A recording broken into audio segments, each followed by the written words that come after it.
सरकार, दुष्यंत सरकार, BJP JJP के गठबंधन और 2019 में, तब से लगातार एक के बाद एक शराब घोटाले आ रहे हैं।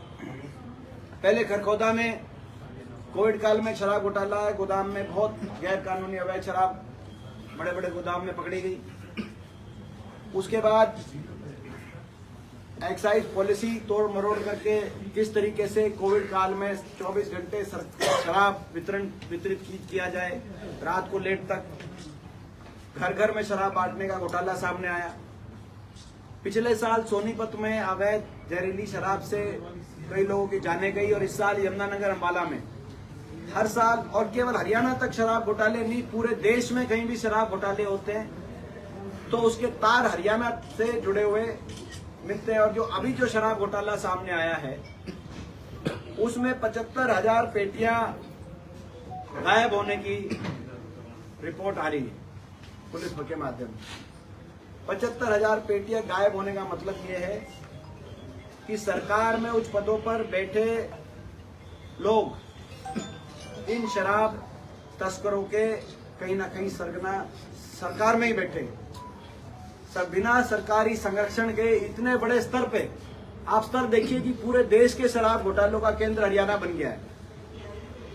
हरियाणा जो देश में नशे में नंबर 1 हो गया, ओवरडोज रिलेटेड डेथ में हरियाणा देश में नंबर 1 पिछले साल आया, और जहरीली शराब से रिलेटेड डेथ में भी हरियाणा देश में नंबर 1 आया।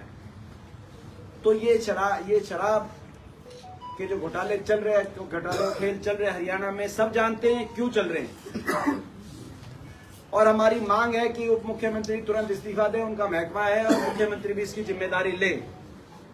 जब तक उप मुख्यमंत्री बैठे हैं अपनी कुर्सी पे, तब तक इस पर निष्पक्ष जांच होना संभव नहीं है। और हम ये भी कहना चाहते हैं कि जो गठबंधन है बीजेपी जेजेपी का, ये गठबंधन लोगों को बताने के लिए कहा गया कि जेजेपी पार्टी ने कहा, घोषित किया, केंद्रीय गृह मंत्री अमित शाह के घर पे ये घोषित हुआ कि समर्थन जेजेपी ने दे दिया 2 शर्तों पे, 5100 बुढ़ापा पेंशन और 75% हरियाणवी मूल युवाओं को हरियाणा के निजी रोजगार में निजी कंपनियों में आरक्षण। बोला ये इन 2 कंडीशन पे हमने समर्थन दे दिया और बीजेपी ने मान ली। अमित शाह जी के एक तरफ खट्टर साहब थे, एक तरफ दुष्यंत चौटाला, सरकार की फॉर्मेशन होगी 2019 के चुनाव के तुरंत बाद।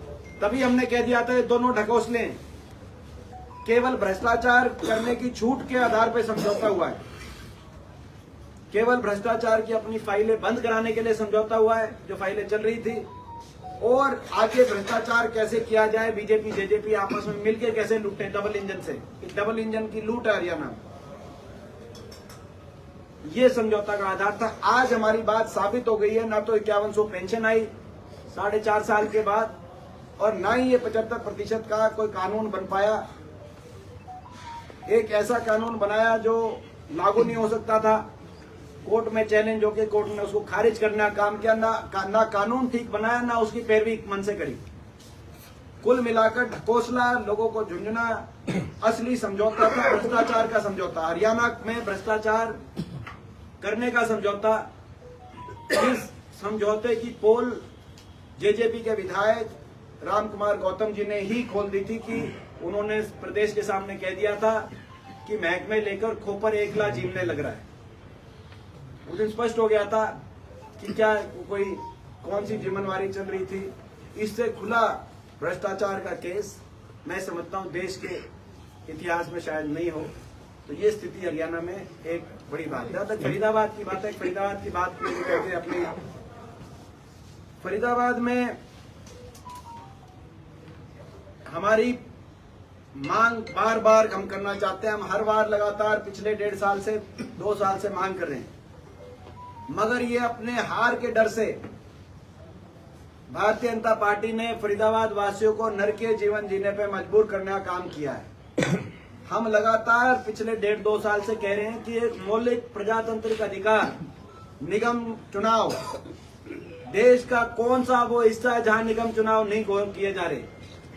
इस देश में प्रजातंत्र लागू है और निगम चुनाव हो रहे हैं, लेकिन फरीदाबाद, गुड़गांव, ये जो निगम है इनमें चुनाव सरकार कराना नहीं चाहती। तो हमने पहले कहा था इनकी नियत नहीं है, हार के डर से बदलना।